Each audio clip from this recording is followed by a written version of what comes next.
अरे ई कुल खेतवा में का होता कैसे हो गई खेतवा मेड़ी और टेढ़ है लगत और रुका देखी के करत है हमके लगत उहे टकलावा जो ना वो करत हमार मेड़ छाट ले कुल आ जा तानी तो बतावत रुको का हो का हो आ का करत रहो एक भरुआ कुदार लेके।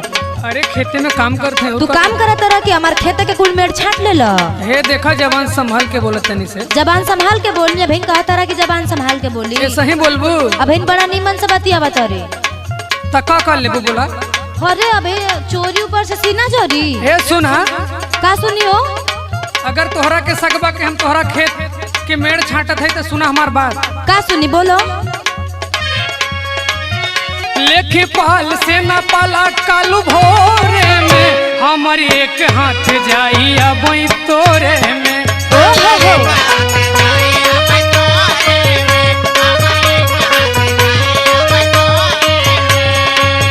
आ देखो हाय मेड़ छाट लेला है तना बढ़ गई हमरे खेते में कहा तारा भी नहीं खाता बिल्कुल जाए भाई।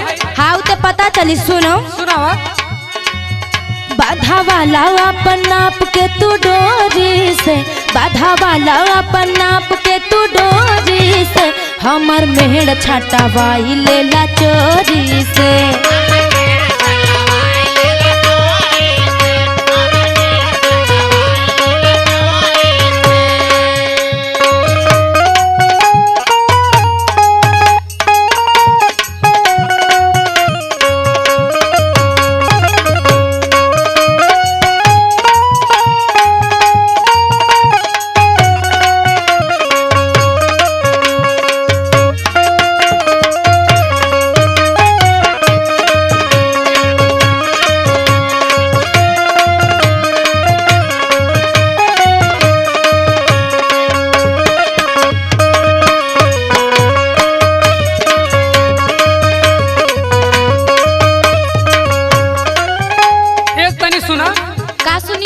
मेहरारू जान के तोहार इज्जत करत है तो मतलब कपारे ओ हो जितना इज्जत करा तारा कुल लौकत सुना हम बतावत है। अब बहन हमार तोरे आधा बाटे ठीक हो हे तनी चुप रहा का चुप रही हो ढेर जनी बोला तो नी रहा चुपचाप हो।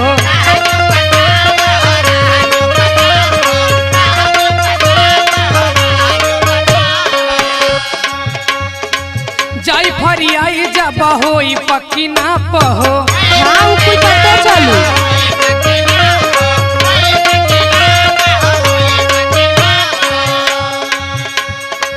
ढेर जनी बोला तानी रहा चुपचाप हो। जाई फरियाई जबा होई पक्की ना पहो। हमें कमजोर बुझत हो का तू? अरे हम ना बोलनी यहाँ तो तू का अपने आप के शेर बुझता रहा बोलो। हमर गिनती जीनी की हूँ कमजोरे में हमर गिनती जीनी की हूँ कमजोरे में हमर एक हाथ जाई अब तोरे में।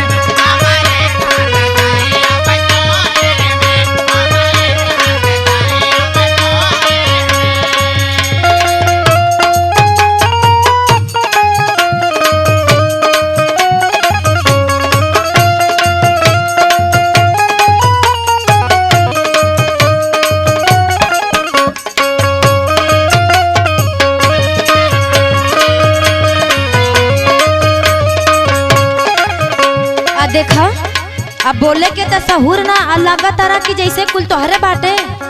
अच्छा हमारे बोले के सहूर ना है हमके तो लागत है कि तू भूरवे भरो पी ले बड़ा। अच्छा तुम्हें हम पियला देखा थे यहाँ। हाँ तो सुनो सुनावा लागे पी के रहल बड़ा भोरे भोरे दारू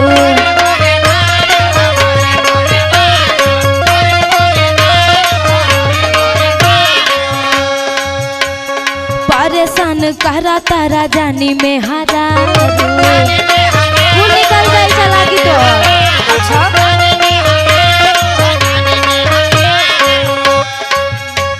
लागे पी के आहिल बड़ा भोरे भोरे दारू परेशान करा तारा जानी में हरारू।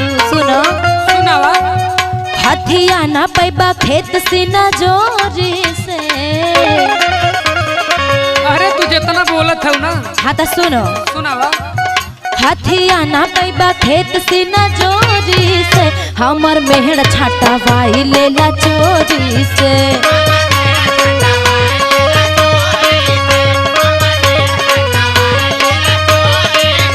हमर एक हाथ जाई अब तोरे में, हमर मेहड़ छाटा भाई लेला चोरी से। हमर एक हाथ जाई अब तोरे में, हमर मेहड़ छाटा भाई लेला चोरी से। अकवाल पता चली